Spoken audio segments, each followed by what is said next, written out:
জিলহজের প্রথম 10 দিন আসলে আমরা সাধারণত এটাকে দুইটা কাজের সময় বা মৌসুম মনে করি। এক কোরবানি, আরেকটা হলো হজ। জিলহজ মাস এর চাঁদ দেখা গেছে, সাথে সাথে পত্রিকাগুলোর নিউজ হয় কি, গতকাল বাংলাদেশে আকাশে চাঁদ দেখা গেছে। জাতীয় চাঁদ দেখা কমিটির বৈঠকে এই ঘোষণা বা সিদ্ধান্ত গৃহীত হয়েছে।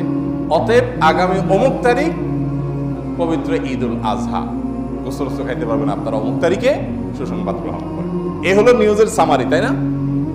অথচ নিউজ হওয়া দরকার ছিল কি, জিলহজের চাঁদ দেখা গেছে গতকাল, এর মধ্য দিয়ে মুসলমানদের জন্য ইবাদতের একটা মৌসুম শুরু হলো। বহুবিধ আমল করে মুসলমানরা এই দশককে উদযাপন করেন, পালন করেন এবং এই দশককে অর্থবহ করে তোলার চেষ্টা করেন।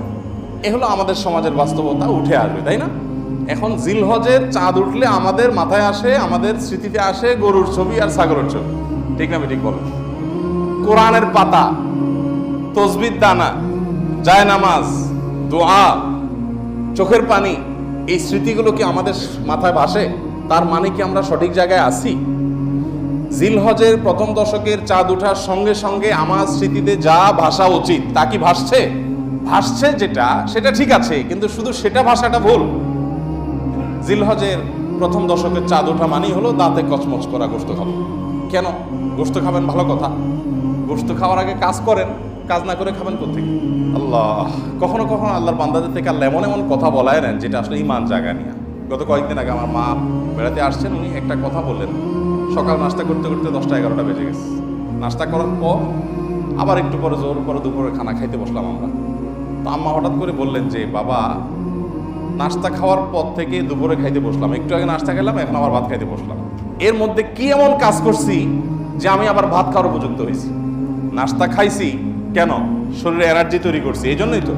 এই এনার্জি দিয়ে আল্লাহর কে ইবাদত করছি যে আল্লাহর আরেকটা নামে তখন খাইতে বসছি? কোন মুখে? আগে যেটা খেয়েছি সেটার একটা হক তো আদায় করবো, কিছু ভালো কাজ তো করবো, তারপরে না আবার এনার্জির জন্য আমি খাওয়া দাওয়া করবো।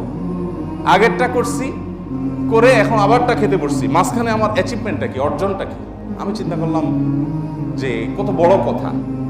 অথচ এটাই বাস্তবতা যে আমি কোরবানির গোশত খাবো, দাঁত কসমস করছি, ভালো কথা। তার জন্য আমি কি অ্যাচিভমেন্ট করেছি? আমার অর্জনটা কি? যে আমি আল্লাহর দেওয়া নেয়ামত। আল্লাহ তো কোরবানির গোশতটা আমাদেরকে খেতে দিয়েছেন, এটা হলো হাদিয়া। এটা হলো আল্লাহর তরফ থেকে আমাদের জন্য কি, কিভাবে হাদিয়া? দুনিয়াতে এমন কোন দান আছে যে দানকারী নিজে আবার খায়? আছে কোনো দান? আপনি মসজিদে টাকা দিচ্ছেন, এখন এই টাকার মালিক কে?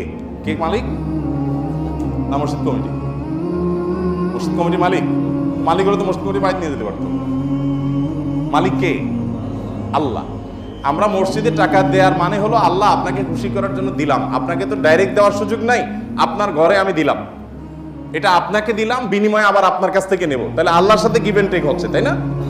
মসজিদ কমিটি শুধুমাত্র সেটার আল্লাহর প্রতিনিধি হিসাবে সেটা ইউটিলাইজ করেন, কিন্তু মালিক কে? এই জন্য কোনো লোক যদি মসজিদে দান করে, মাদ্রাসায় দান করে, কোনো গরিবকে দান করে, আবার দানের কোনো ধাপ দেখায়, তাহলে তার দান আল্লাহ গ্রহণ করেন না। কেন গ্রহণ করেন না?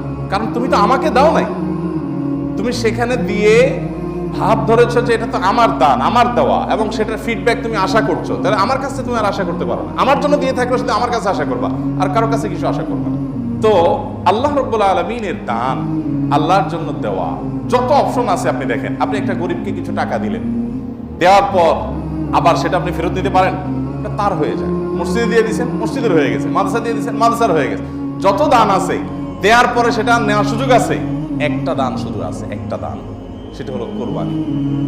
যে দান করার সময় আপনি বলছেন বিসমিল্লাহ, আল্লাহু আকবার, আল্লাহুম্মা মিনকা ওয়া লাক, আল্লাহ এই পশু আপনার থেকেই পাইছি, আবার আপনার উদ্দেশ্যে এটা আমি জবাই করে দিছি। এর কোনো কিছু আমার আশা নাই, আমি আপনার উদ্দেশ্যে দিয়ে দিছি। এটা আমি নিজের বাসায় গোশত কিনতে হয় সেজন্য জবাই করি নাই, আমি আপনার নির্দেশ পালনার্থে জবাই করেছি। তাহলে এই গোশতগুলো মূলত আমাদের কাছে আর ফিরে আসার কথা? এটা তো সব আল্লাহর পক্ষ থেকে গরিবদেরকে দান করার কথা, তাই না?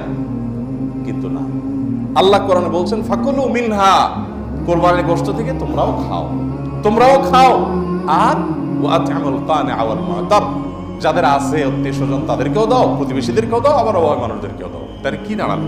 কোরবানির এই গোশতটা আমি জবাই করার সাথে সাথে এটা আল্লাহর জন্য করে দিয়েছি, বাট আল্লাহ বলছে বান্দা ওকে আমি পাইছি, এখন তোমাকে আবার একটু খেতে দিলাম, তাহলে দানের জিনিসটা আবার আমি পাচ্ছি, এটা আল্লাহর দান না?